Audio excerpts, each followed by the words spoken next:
สบายดีพ่อแม่พี่น้องหมดสุขคนมือนี้เบิ่งแล้วฝนตกนะมือนี้เมื่อวานนี่ก็บูมีตะเวนดอกไฟตะเวนเฮาใครไปเอาดอกไฟตะเวนนี่มันดีบูมีแดดมือแรงมามือต่อมากันยังมีไฟให้อีก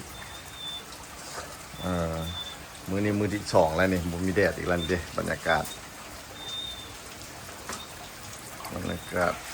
โอ้ตกแบบที่มันตกฝอยฝนฝอยอยากเป็นชูมือเลยได้นางโซขึ้นมาโซหุ่นบ้างอีนางขึ้นมาโซหุ่นนี่โซหุ่นขาวขึ้นมาโซหุ่นนี่โลขึ้นโซหุ่นนี่โซหุ่นฝนตกเนี่ยมันบรรยากาศมันสิบุไปใส่แล้วนี่อยู่บ้านเลยเบิ่งหมาโซหุ่นนี่เด้นี่โซหุ่นนางน้อยนี่ก็จากโซหุ่นน้ำโมเดี๋ยวข่าวโซหุ่นโอ้สาวโซหุ่นเนาะปีนใหญ่ได้ข่าวเนี่ยใหญ่สิได้บ่ได้เสื้อเราซ้ำคิดว่าเขาจะเห็ดหมันเขาจะใส่เราเนี่ยนะสิได้เด้เนาะ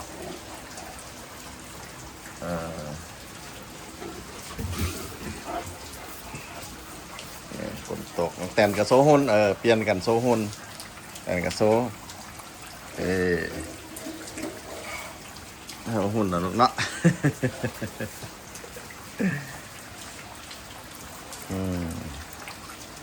ฝนตกแง่อยู่บ้านแล้วมือนี้บุกไปไสเนาะนี่อาจจะเป็นมืดฝนแล้วนี่เอานั่นไผ่อยากได้ขี่จอกมาเอาเด้อมาเอาอยู่บ้านไอ้รัดใจดีเด้อเนี่ยขี่จอกหายากเด้อขี่จอกนี่ก็ตอนนั้นให้มันประกาศตอนลง Facebook คนไหนว่าอยากได้ขี่จอกนี่นั่นไผ่มีแนะนำแน่กับบุมีไผ่หูได้ออกไปเอาเขตนอกพุ่นนะเกือบชั่วโมงหนึ่งพุ่นได้ออกไปจากนครหลวงเวียงจันทร์ไปแถวลิงซันพุ่นจังนี้นี่ที่จอดนี่แต่ว่าปัจจุบันไอ้รัฐใจดีมีให้แล้วใครอยากได้สามารถเอาได้ไปใส่หนองเนี่ยมันแพร่ไวได้ขี่จอกนี่ผักตบนี่แพร่โบได้ปันไดเด้ผักตบก็มีแต่ว่าเพิ่นโบแพร่ย้อนว่ามีป่าหลายแล้วป่าไปกินหากเราโดยเฉพาะปลาปากเขาเลี้ยงปลาปากนี่มันกินใบไม้เด้ผักตบไปย่อขึ้นแล้วบ่มีหากผักตบเนี่ยถือป่ากินแล้วก็เลยแพร่ได้บ่หลายแต่ว่าขี้จอกนี่ก็เป็นอาหารหอยมักขี้จอกนี่นะหอยก็กินปลาก็กินธรรมชาติคันมีหนองละเอาไปใส่รถมาเอาน้ำไอ้รับใจดีเด้อไผ่บุญพุ่นสบายมาเอาไปนี่แล้วก็อยู่หนองน้อยพุ่นอยู่กล้องห้านนวดพุ่นก็บอกอะไรมันแตกออกแม่แพร่ลูกเดี๋ยวจะในฝนเศร้าแล้วสิพาย่างไปเบิ่งตักใครจะได้มาตักไปเลยตักไปไว้ในหนองนี่เอาเล่นสมาชิกใหม่นะนี่นางฟ้าน้อยเนี่ยนะสมาชิกใหม่เริ่มใหญ่ละนางฟ้าน้อยนี่เรามักลงหนองประตูนี่เขาตันแล้วอยู่พุ่นประตูตัวนั้นก็ตันอันที่เราสิลงหนองได้แหละมันอยู่นี่เดี๋ยววันนี้เขาเอานี่อันนั้นมาตันใส่บ่ให้เราลงหนองเลยเด้พอคันเราลงหนองละคันหมาน้อยลงหนองเลยมันมักเป็นตุ่มคือเรานี่เป็นตุ่มจักอันมันแพร่อะไรของขันหมาน้อยลงขันหมาใหญ่ระบบเป็นอย่างนี่จุนี่คือกันตอนยังน้อยลงหนองกับเป็นตุ่มไอ้ข่าวตอนยังน้อยลงหนองกับเป็นตุ่มนางฟ้ากับเป็นตุ่มเดี๋ยวนี้นางฟ้าน้อยฮันลูกเพิ่นฮันเป็นตุ่มมันเด้ ตุ่มแล้วโตแล้วเป็นลายๆด็อกเตอร์ก็แนะนำว่าบ่ให้เราลงหนองเป็นในนางนี่ออสอหยังจับมือ จับไหมเฮ้ยแต่เพลงนี่นะเต้นนี่นี่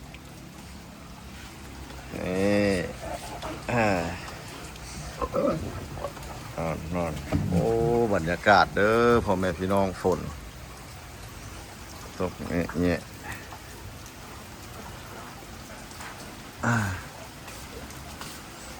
คุณนะ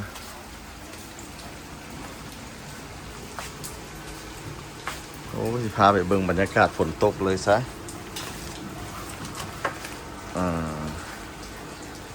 บรรยากาศฝนตกขาวบุกวนพอแต่นมักโซหุ่นเนาะอีนาง มักโซหุ่นเนาะไปพายางไปฝนตกไปเบิ่งบรรยากาศฝนตกไปไป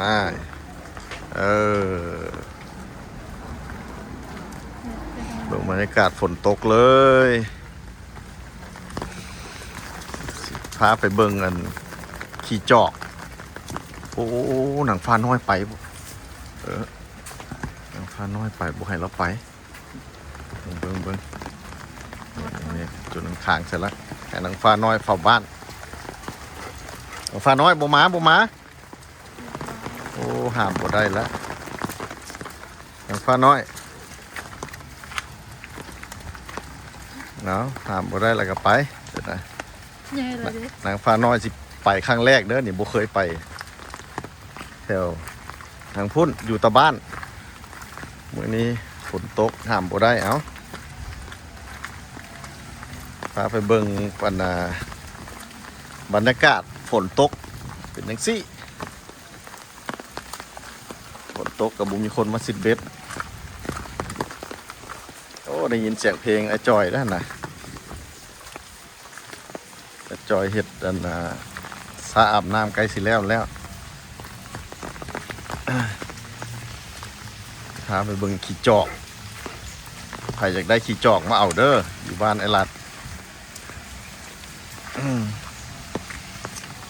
มันนั่นรู้สึกว่ามันแตกออกเป็นน้อยหลายขี่จอกนะเจ้าก็เคยเห็นว่าน้องฝนมันแตกออกคือออกลูกนี่แหละออกเราบอกหลายเลยเดี๋ยวนี้อยู่กล้องหั่นนวดนี่เต็มเลยเดี๋ยวนี้นี่พาไปเบิ่งได้หมดเพิ่นมาเซาหนองเฮาซิดเบ็ดนี่เพิ่นเฮ็ดตะนางตันบ่ให้ป่าไปเบื้องนั้นแต่ป่าก็ไปคือเก่าหั่นแหละโอ้นางน้อยนี่ย่านแหงมาอยู่ใกล้เฮาเลยได้บัดนี้เด้เราบ่เคยมาเด้คุณ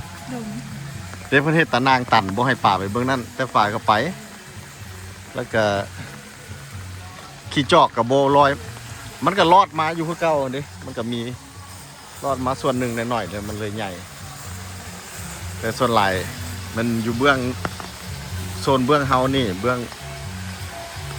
นี่ขี่จอกหลายนี่ดิคุณน่ะเต็มเลยน้องฝนอันน้อยนะแล้วมันออกลูกอันนี้แม่มันใหญ่เนี่ย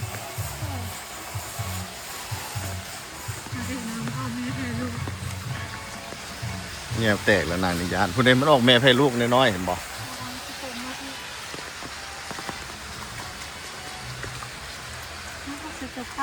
เบิ่งบรรยากาศยามฝนตกยามฝนตกเป็นอย่างสิอากาศก็เย็นดีเย็นสบายเขามีครบหมดน้ำประปาบ่มาเขาก็มีแผ่นสองเขาเมืองนั่นแหละสิพามาเบิ่งต้นฮานมันออกลูกของแม่แพ้ลูกเด้บอกกระลายแม่แพ้ลูกเด้ออกเป็นน้อยเต็มเลยเบิ้งทางกล้องพุ่นกับบอกกระลายถ้าอยากได้มาเอาโรเดอร์ เอาเลยให้ฟรี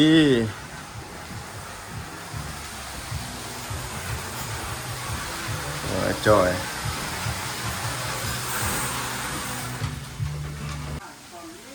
นี่พาเบิ่งโอ้วันนี้อาจอยเห็ดแล้วใกล้สิแล้วตัวนี้มันนานแล้วย้อนว่าไอ้จอยนี่มื้อใดระว่างแล้วจังมาเฮ็ดให้บุแบบว่า แบบว่ามันนั่นน่ะไอ้จอยอันเราก็บ่ได้เฮ็ดประจำหั้นนะเราก็มีเวียกของเราวันระว่างเราจังมาเฮ็ดให้ก็เลยใช้เวลาหนึ่งใกล้สิแล้วเป็นประมาณอย่างสิจะได้อ้นจะออกมาลิ่นน้ำบรรยากาศฝนตกแสะเป็นประมาณพูดนะตึกสูงใหญ่มาเต็มเดี๋ยวนี้เป็นว่าที่นี้8 ตึกอยู่นี่ตึกหนึ่ง15 ชั้นว่าชั้นนี่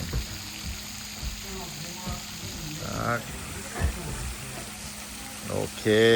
ถ่ายมาให้เบิ่งบรรยากาศขี่ลอกขี่เล็กใครอยากได้มาเอาเลยนี่เด้เอาสิขอจบวิดีโอสั้นๆนี่เขาก่อนขอบใจหลายๆที่มากดติดตามไอ้รัดใจดีมาถ่ายเบิ่งวิดีโอหน้าว่าเขาสิไปถ่ายอยู่ใสขอขอบใจเมื่อสุคนบาย